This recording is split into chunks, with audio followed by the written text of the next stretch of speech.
কোরবানির পশু জবাইয়ের সময় মুখস্থ বা লিখিত দোয়া না পড়লে কোরবানি সহিহ হবে কিনা? কোরবানি ওয়াজিব, এরকম ব্যক্তি কোনো কারণে কোরবানি করতে পারেনি, এর মধ্যে 3 দিন পার হয়ে গেছে, পরবর্তীতে তার করণীয় কি? এক পশুতে কতজন শরীক হতে পারবে? ঈদের পর কোরবানির পশুর চর্বি ও হাড্ডি ভ্যানে করে কেনা বেচা হয়, এটা জায়েজ কিনা? কোরবানির পশু জবাইয়ের সময় পশুকে অতিরিক্ত কষ্ট দিলে গুনাহ হবে কিনা? শ্বশুর বাড়ি থেকে পাওয়া গরু বা ছাগল দিয়ে কোরবানি করলে কোরবানি বিশুদ্ধ হবে কিনা? চলুন তাহলে আর বিলম্ব না করে ইতিমধ্যে যে সমস্ত প্রশ্ন আমাদের কাছে চলে এসেছে সেই প্রশ্নগুলো উত্তর দেওয়ার পালায় আমরা প্রবেশ করি। কোরবানি ওয়াজিব, এরকম ব্যক্তি কোনো কারণে কোরবানি করতে পারেনি, এর মধ্যে 3 দিন পার হয়ে গেছে, পরবর্তীতে তার করণীয় কি?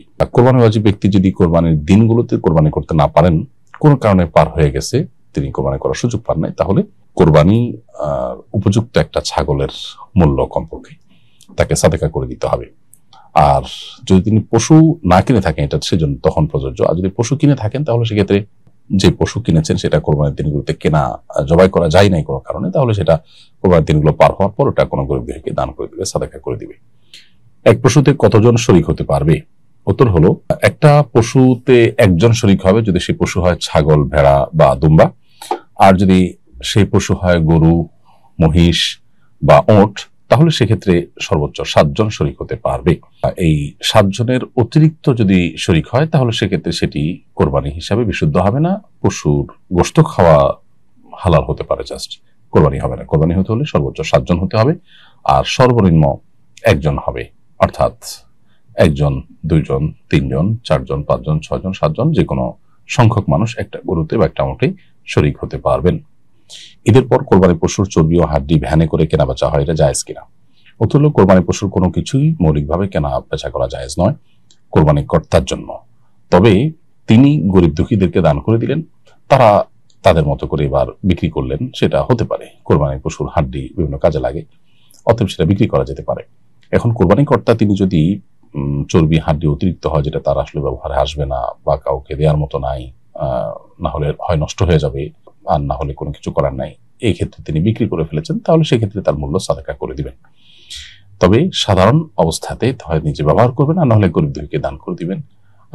মাদ্রাসাগুলো থেকে বা বিভিন্ন লিল্লাহ ফান্ড আছে, লিল্লাহ বোর্ডিং আছে, সে সমস্ত জায়গা থেকে উদ্যোগ নিয়ে এগুলো কালেকশন করে তারা বিক্রি করতে পারেন। কোরবানি কর্তা বিক্রি না করে তারা বিক্রি করাটাই হলো অধিকতর উপযোগী এবং উত্তম।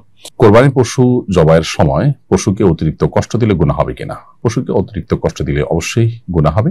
নবী করিম সাল্লাল্লাহু আলাইহি ওয়াসাল্লাম বলেছেন সহিহ মুসলিম বর্ণিত হাদিসে, ইন্নাল্লাহা কাতাবাল ইহসানা আলা কুল্লি শাই, আল্লাহ তাআলা প্রত্যেকটা বস্তুর প্রতি ইহসান এবং অনুগ্রহ করাকে আবশ্যক করে দিয়েছেন। ফাইযা যাবাহতুম ফাহসিনু যিবহা ওয়া ইযা কাতালতুম ফাহসিনু কিতলা, অতএব তোমরা কোন পশু যখন জবাই করবে, সেই পশুকে জবাই করার ক্ষেত্রেও তোমরা তার প্রতি যাতে অমানবিক আচরণ না হয়, ইহসান যেন থাকে, অপ্রয়োজনীয় কষ্ট দেওয়া যেন না হয়, সেই ইহসানের মানসিকতা তোমাদের থাকতে হবে। এবং নবী সাল্লাল্লাহু আলাইহি ওয়াসাল্লাম বলেছেন যে তোমরা যখন পশু জবাই করবে তখন তার জন্য ছুরি বা চাকু ভালো করে ধার দিয়ে নেবে। এমনকি রণাঙ্গনে বা যুদ্ধক্ষেত্রে কিংবা কোনো ব্যক্তির দণ্ডস্বরূপ যদি তার মৃত্যু দণ্ড হয়, সেটা বাস্তবায়ন করতে হয়, সেক্ষেত্রেও নির্মমতা পরিহার করে ইহসানকে গ্রহণ করবার জন্য নবী সাল্লাল্লাহু আলাইহি ওয়াসাল্লাম একই হাদিসে নির্দেশ দিয়েছেন। এর জন্য পশু জবাইয়ের ক্ষেত্রে অপ্রয়োজনীয় পশুকে কষ্ট দেওয়া উচিত নয়। যেমন ফেলে রাখলেন, ধরে বেঁধে রাখলেন, গলা চিপে ধরে রাখলেন, ছুরিয়ে পরে আনলেন, তাহলে এই যে অহেতুক কষ্টগুলো, এগুলো দিলে কিন্তু মাকরুহ হবে, মাকরুহ তাহরিমি হবে, গুনাহ হবে, কিন্তু কোরবানি হয়ে যাবে। আপনি কোরবানির মতো ইবাদত করেও যদি আল্লাহর অসন্তোষের কারণ হন, অহেতুক পশুকে কষ্ট দেন, তাহলে সেটা তো নিশ্চয়ই আপনার কোরবানির মানকে কমিয়ে দিবে। অনেক সময় ধারালো ছুরি দিয়ে কোরবানি না করে ভোতা ছুরি দিয়ে কোরবানি করা হয়, তাতে অহেতুক পশুকে অনেকক্ষণ ধরে চপচে করতে হয়, কষ্ট দিতে হয়, এটা থেকেও আমাদের বিরত থাকতে হবে। শ্বশুর বাড়ি থেকে পাওয়া গরু বা ছাগল দিয়ে কোরবানি করলে কোরবানি বিশুদ্ধ হবে কিনা? এর উত্তর হলো যে শ্বশুর বাড়ি থেকে কোরবানির পশু যদি সামাজিক বাধ্যবাধকতার কারণে দেওয়া হয়, অর্থাৎ শ্বশুরবাড়ির লোকজন নিরুপায়, সিস্টেম এটা যৌতুক হিসাবে বা সামাজিক নিয়ম মানতে গিয়ে তারা দেয়, সন্তুষ্ট চিত্তে নিজেরা গিফট হিসাবে নিজেদের থেকে স্বপ্নিত হয়ে দেন এবং সিস্টেম আছে দিতে হয় তাই দিচ্ছেন। অনেক সময় দেখা যায় যে শ্বশুররা কষ্ট করে হলেও টাকা জোগাড় করে এটা করতে হয়। তো এইরকম ভাবে যদি দেওয়া হয় তাহলে সেটা আসলে গ্রহণ করাই জায়েজ নয়, সেটা গুনাহের কথা, সেটা যৌতুক হিসাবে না জায়েজ হবে।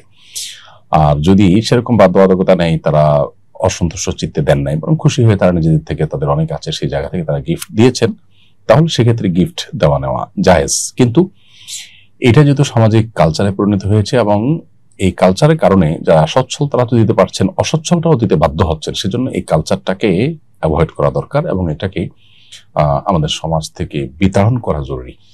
অর্থাৎ মেয়ের বাবার বাড়ি থেকে গরু ছাগল আসবে কোরবানিতে, এই কালচারটা থাকা উচিত নয়। হয় উভয় পক্ষকে দিবে হাদিয়া, উভয় পক্ষ থেকে দেওয়ার জন্য হাদিসে আমাদেরকে উৎসাহ দেওয়া হচ্ছে, সেটা ভিন্ন বিষয়।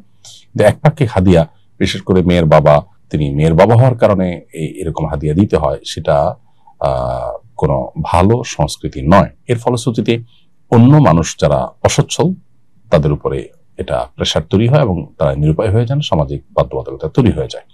এটা আমাদের মাথায় রাখা উচিত সবাইকে।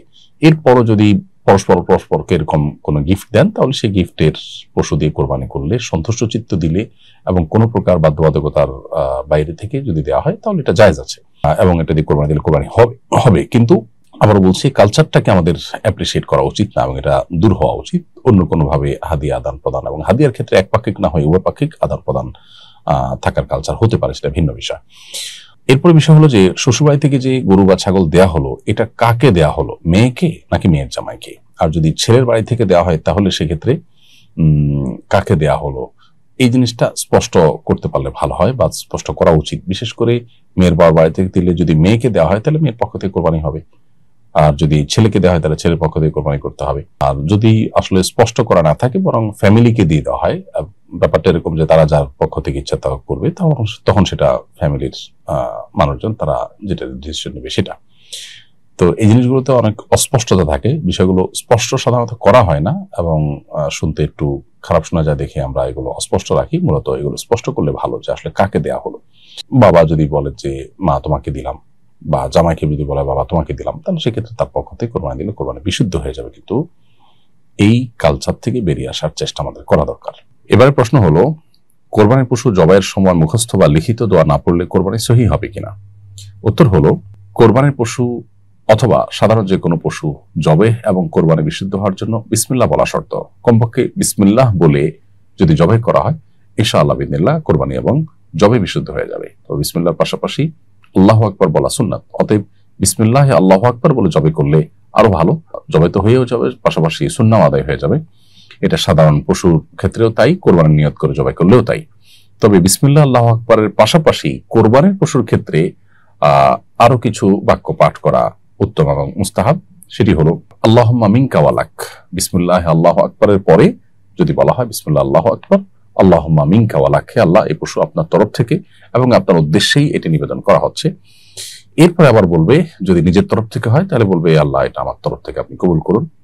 আর যদি অন্য কারো থেকে হয় তাহলে সেক্ষেত্রে বলা হবে, হে আল্লাহ এই পশু আপনি অমুকের পুত্র অমুক, অমুকের কন্যা অমুক, অমুকের পুত্র অমুক, অমুকের কন্যা অমুক, এভাবে করে করে শরীররা যারা আছে তাদের নাম নিয়ে বলা হবে যে আল্লাহ তাদের সবার তরফ থেকে আপনি কবুল করে নিন। তো এই পুরো কথাগুলো বলাটা হলো উত্তম এবং ভালো।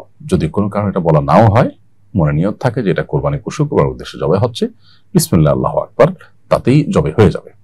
তবে পূর্ণাঙ্গ দোয়া এভাবে হতে পারে কোরবানির ক্ষেত্রে, বিসমিল্লাহ আল্লাহু আকবার, আল্লাহুম্মা মিনকা ওয়ালাক, এরপর হে আল্লাহ এই পশু অমুক অমুক অমুকের তরফ থেকে আপনি কবুল করে নিন। এ বলে যদি জবাই করা হয়, ইনশাআল্লাহ জবাই বিশুদ্ধ হয়ে যাবে। এর বাইরে আলাদা কোনো এমন দোয়া নেই যেটা না পড়লে কোরবানি বিশুদ্ধই হবে না। শুধু বিসমিল্লাহ বলাটা হলো আবশ্যক, আর বাকিগুলো হলো উত্তম সুন্নাত মুস্তাহাব পর্যায়ের। সেগুলো কোনো কারণে না পড়া হলেও কিন্তু কোরবানি বিশুদ্ধ হয়ে যাবে। আমরা অনেক সাধারণ মানুষ কোরবানি করতে বা পশু জবাই করতে ইতস্তত বোধ করি, কারণ আমরা মনে করি যে কোনো দোয়া ছুটে গেল কিনা, তাতে কোরবানি না হয় কিনা। ব্যাপারটা মূলত সেরকম কিছু নয়।